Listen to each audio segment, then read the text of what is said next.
Anda mungkin mikir ingatan Anda itu kayak rekaman video ya, akurat, merekam semua detail kejadian. Tapi, gimana kalau saya bilang ingatan itu lebih mirip halaman Wikipedia? Bisa diedit, diubah, bahkan kadang isinya nggak sepenuhnya benar loh. Wah, itu lumayan bikin gak nyaman ya. Mengingat kita kan sering banget ngandelin memori kita. Iya kan? Itu perspektif yang menarik, dan justru itu yang mau kita gali lebih dalam hari ini. Kita akan kupas tuntas gimana sih cara otak kita belajar dan mengingat. Nah, ini berdasarkan materi dari buku Overloaded. Betul. Sumber ini ngebahas mulai dari gimana memori terbentuk di level sel, terus gimana disimpannya, kenapa kok bisa berubah, sampai konsep periode sensitif dalam belajar. Jadi, misi kita hari ini yaitu membedah gimana otak kita yang super fleksibel ini nyerap info, bikin kenangan, dan kenapa anehnya ingatan kita sendiri itu nggak selalu bisa kita pegang 100% ya. Siap, kita akan pandu Anda semua menelusuri poin-poin kunci dari materi ini. Oke, kita mulai dari yang paling dasar ya. Gimana sebuah pengalaman, misalnya obrolan kita sekarang nih, bisa nyangkut di otak. Semuanya kan berawal dari sel-sel otak kita, neuron. Iya, dan dulu itu ada perdebatan seru loh. Otak itu nyambung semua atau sel-sel terpisah. Akhirnya Cajal yang buktiin kalau otak itu kumpulan miliaran neuron individual. Nah, terus ada celah antar neuron itu kan? Sinapsis namanya. Betul. Dan ini bukan cuma celah kosong. Kebanyakan sinapsis kita itu kimiawi. Artinya, pas impuls listrik sampai di ujung satu neuron, dia ngelepasin zat kimia, neurotransmitter. Oh, jadi kayak kurir kimia gitu ya? Nyebrang celah buat ngasih pesan ke neuron berikutnya? Persis kayak gitu. Neurotransmitter ini nyebrang celah, terus nempel di reseptor neuron selanjutnya. Kayak kunci sama gembok. Oke, terus hubungannya sama belajar atau nginget sesuatu gimana? Ini dia intinya. Kekuatan sambungan sinapsis ini nggak tetap, bisa berubah. Inilah yang disebut plastisitas otak. Plastisitas otak, kemampuan otak buat berubah karena pengalaman gitu ya? Tepat. Pas kita belajar, koneksi antar neuron yang dipakai itu bisa jadi lebih kuat, lebih efisien ngirim pesannya. Fenomena ini namanya long-term potentiation atau LTP. LTP. Kenapa ini dianggap penting banget? Karena LTP ini ngasih penjelasan fisik di level sel, gimana memori bisa terbentuk dan awet. Dulu kan misteri, gimana pengalaman bisa ninggalin jejak permanen di otak. Oke. LTP nunjukin kalau belajar itu secara harfiah mengubah koneksi di otak kita. Betul, ini fondasi molekuler memori. Sumbernya, kita ngasih contoh klasik dari Eric Kandel yang pakai siput laut Aplysia. Oh iya, Aplysia. Kenapa pakai siput laut? Soalnya sistem sarafnya simple. Kandel nunjukin perilaku siput ini bisa diubah sama pengalaman. Misalnya, insangnya disentuh terus tanpa bahaya, responsnya jadi lemah. Itu habituasi. Belajar paling dasar ya itu? Iya, tapi kalau sentuhan didahului setruman ringan, nah respons insangnya malah jadi lebih kuat. Itu sensitisasi. Kayak kita jadi gampang kaget abis nonton horor gitu ya? Mirip lah. Intinya, pengalaman si siput itu ngubah kekuatan kimiawi di sinapsis antara neuron sensorik dan motoriknya. Gimana caranya? Pas sensitisasi, misalnya ada serotonin dilepas. Ini bikin sinapsisnya jadi lebih peka. Akibatnya, dengan sentuhan yang sama, neuron sensoriknya ngelepasin lebih banyak neurotransmitter. Jadi responsnya lebih kuat. Dan perubahan ini bisa tahan lama? Bisa banget. Ini nunjukin gimana pengalaman ngebentuk ulang koneksi saraf. Contoh plastisitas sinaptik yang jelas banget sebagai dasar memori. Oke, jadi belajar itu nguatin koneksi antar neuron lewat LTP. Tapi abis koneksinya kuat, gimana otak nyimpen info ini buat jangka panjang? Di mana gudang ingatan kita? Nah, proses nyimpen jangka panjang ini namanya konsolidasi. Ada bagian otak penting banget di sini, hipokampus. Hipokampus yang kayak kuda laut itu kan, di bagian dalam otak? Iya, betul. Dulu analoginya itu kayak RAM atau kartu memori sementara. Dia nyimpen memori baru sebentar sebelum dipindah ke penyimpanan permanen di korteks cerebral. Korteks itu lapisan luar otak yang luas itu ya, jadi kayak hard drive. Awalnya dikira gitu, tapi kayaknya prosesnya lebih rumit dari sekedar mindahin file deh. Oh ya, gimana tuh? Teori yang lebih baru bilang, jejak memori itu mungkin terbentuk barengan di hipokampus sama korteks. Tapi jejak di korteks awalnya masih mentah. Masih mentah, maksudnya? Belum mateng gitu. Nah, hipokampus ini tugasnya ngaktifin lagi jejak di korteks itu berulang kali, terutama pas kita tidur. Kayak ngelatih gitu sampai jejak kortikalnya kuat dan bisa diakses sendiri tanpa hipokampus lagi. Wah, jadi bukan cuma transfer, tapi lebih kayak proses pematangan yang dibimbing hipokampus ya. Penting banget dong peran hipokampus ini. Krusial banget. Kita tahu dari kasus pasien yang hipokampusnya rusak parah, kayak pasien HM yang terkenal itu. Gimana kondisinya? Mereka jadi nggak bisa ngebentuk memori jangka panjang baru tentang kejadian atau fakta. Memori lama sebelum rusak sih masih ada. Belajar skill motorik baru juga masih bisa. Tapi mereka kayak kecebak di masa kini. Nggak bisa nyimpen pengalaman baru lebih dari beberapa menit. Serius, nggak bisa nyimpen memori baru sama sekali? Iya, untuk memori episodik dan semantik. Ini nunjukin betapa vitalnya hipokampus buat konsolidasi memori baru. Tanpa dia, cerita hidup kita kayak berhenti gitu aja. Nah ini nih bagian yang menurut saya paling bikin penasaran. Kalau memori udah disimpan, kok kita sering salah ingat? Detailnya bisa berubah, atau malah kita ingat sesuatu yang nggak pernah kejadian. Balik lagi ke ide awal tadi, memori kayak Wikipedia. Betul sekali. Kuncinya itu, mengingat itu bukan kayak muter ulang video. Tiap kali kita akses memori, kita itu sebenarnya ngebangun ulang kejadiannya. Ngebangun ulang. Iya, berdasarkan jejak-jejak yang kesimpan. Proses ini ngaktifin lagi pola aktivitas neuron yang mirip pas pengalaman pertama. Nah, pas aktif lagi ini, jejak memorinya jadi labil, fleksibel, gampang dimodifikasi sebelum disimpan lagi. Namanya rekonsolidasi. Tunggu. Jadi tiap kali kita ingat sesuatu, kita malah bisa jadi ngubah memori itu sendiri sebelum nyimpan lagi? Persis. Makanya, tiap kali Anda cerita ulang sebuah kenangan, Anda mungkin lagi sedikit nulis ulang sejarah pribadi Anda tanpa sadar. Wah. Mungkin nambahin detail dari cerita orang, atau emosi kita sekarang ngewarnain cara kita lihat masa lalu. Bukan berarti semua ingatan salah ya, tapi ini nunjukin sifat memori yang dinamis dan nggak sempurna. Dan disinilah kerjaannya Elizabeth Loftus jadi relevan banget ya. Yang soal memori bisa dimanipulasi itu. Bisa ceritain eksperimen klasiknya? Oh, yang kecelakaan mobil itu ya? Itu terkenal banget. Jadi Loftus nunjukin video tabrakan mobil ke peserta, habis itu dia nanya kecepatan mobilnya, tapi pakai kata kerja beda. Kata kerja beda gimana? Satu kelompok ditanya seberapa cepat mobilnya pas saling bersentuhan. Kelompok lain, seberapa cepat pas saling menghantam. Cuma beda bersentuhan sama menghantam, hasilnya gimana? Signifikan loh. Yang dengar kata menghantam, perkiraan kecepatannya jauh lebih tinggi. Tapi bukan cuma itu. Ada lagi. Seminggu kemudian ditanya lagi, Anda lihat pecahan kaca nggak di video? Padahal aslinya nggak ada. Hasilnya, kelompok menghantam jauh lebih mungkin ingat lihat pecahan kaca yang nggak ada itu. Wah, gila juga ya. Cuma gara-gara sugesti satu kata bisa ngubah apa yang kita ingat. Agak ngeri ya. Emang, implikasinya gede. Misalnya buat kesaksian di pengadilan. Tapi ini juga ngejelasin fenomena sehari-hari. Sumber kita kan nyebut juga soal ingatan emosional, kayak pernikahan atau kejadian penting lain, yang rasanya hidup banget. Iya, kenapa bisa gitu ya? Ini ada hubungannya sama struktur otak.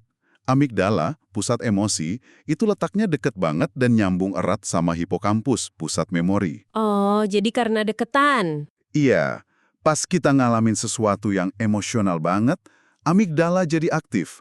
Aktivitas ini kayak ngasih label penting ke pengalaman itu. Ditambah lagi, lonjakan hormon stres kayak adrenalin pas kejadian emosional itu juga bisa nguatin proses konsolidasi memori di hipokampus. Jadi ada alasan biologisnya kenapa memori emosional lebih nempel. Termasuk yang flashbulb memories itu ya. Ingatan kilat soal kejadian publik heboh. Betul, kayak serangan 911 atau mungkin kejadian besar nasional di sini.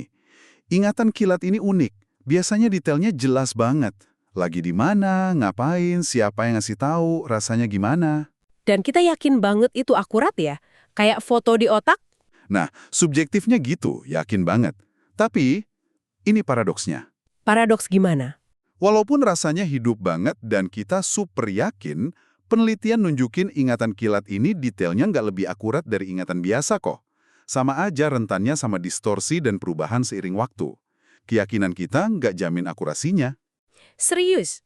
Kok bisa? Contohnya? Contohnya soal rekaman pesawat pertama nabrak WTC pas 911.